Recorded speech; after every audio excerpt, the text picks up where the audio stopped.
Kailanman hindi ko po questionin ang mga legal opinion ng ating mga abogado dito sapagkat hindi naman ako abogado. Subalit, kahit po ako hindi abogado, hindi ako masyado nakatulog kagabi kasi pinag-aralan ko ito kung bubuksan o hindi. Anyway, nakaharap tayo ngayon sa isang mabigat na desisyon. Isang usapin na hindi lamang susukat sa ating galing sa batas, kundi pati na rin sa ating prinsipyo at integridad. Sa harap natin, andyan po yung mga income tax returns ni Vice President Sara Duterte at na kanyang asawang si Atty. Manscarpio. It is a literal and figurative, Pandora's box na nasa pangangalaga ng House Committee on Justice. Napakasimple po ng question. Dapat ba nating buksan ang kahon na ito? Sinabi po sa Biblia, sa Luke 12:2, akin pong babanggitin sa wikang Tagalog, walang natatago na hindi mahayag at walang lihim na hindi malalaman. Naniniwala tayo sa transparency. Naniniwala tayo sa accountability. Ngunit bilang mga mambabatas, kailangan din nating maniwala sa tinatawag nating prudence o sa wikang Tagalog, tamang pagpapasya. Hindi po yung galing sa batas, kundi prudence. Mayroon tayong tinatawag na power of the subpoena at ang power of the purse. Sabi nga ng ilan, ang kapangyarihan ng Kongreso ay nasa itaas ng tinatawag nating legal food chain. Pero tandaan po natin, just because we can do something does not mean we should. Ulitin ko ho. Just because we can do something does not mean we should. Bakit po ako nag-aalangan? Unang-una, sa aking pag-aaral, privacy and the law.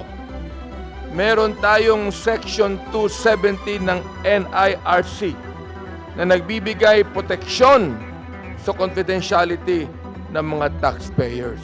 Yan ang una. Pangalawa, private rights. Kasama sa usapin si Atty. Manscarpio, isang private citizen na may karapatan sa data privacy.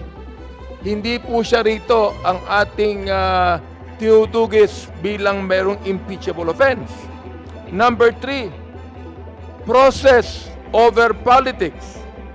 Ang trabaho ng House ay tukuyin lamang ang probable cause. Kung may usok ba sa likod ng apoy. Ang pagtitimbang ng ebidensya at ang pagbubukas ng mga selyadong dokumento ay mas nararapat na gawin sa Senate sitting as an impeachment court. At wala po akong pasubali, Madam Chair, na ito ay papasa sa plenary at pupunta sa impeachment court sa Senado. Bakit kinakailangan tayo magmadali? Sa Ecclesiastes chapter 3 verse 1, sinasabi, sa wikang Tagalog, babanggitin ko uli, sa bawat bagay ay may kapanahunan at panahon sa bawat layunin sa silong ng langit. Ang paninindigan natin ay ito, sa akin, kapasyahan. Keep it sealed right now. Hayaan natin ang Senado ang magbukas nito bilang bahagi ng impeachment trial para buksan ang katotohanan sa tamang panahon ng paglilitis.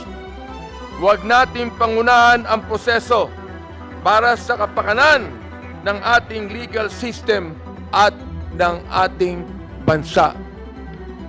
Madam Chair at mga kaibigan ko dito sa Committee on Justice, di mo mas maganda na may suspense, eka nga. Di ba? Nasuri na natin ang impeachment complaints at mga nakalakip na ebidensya.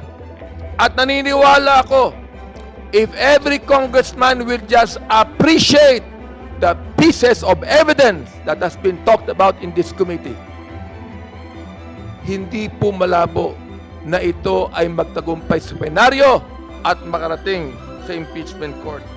Ihain na natin, ang articles of impeachment sa Senado nang may paggalang sa batas at takot sa Diyos. Tinimbang na natin at sapat na para sa probable cause. Dito po sa Committee on Justice, tinimbang natin si Vice President Sara at nakita natin ang laki ng kanyang pagkukulang. Probable cause. Madam Chair, my dear colleagues, kaya po yan po ang aking stand.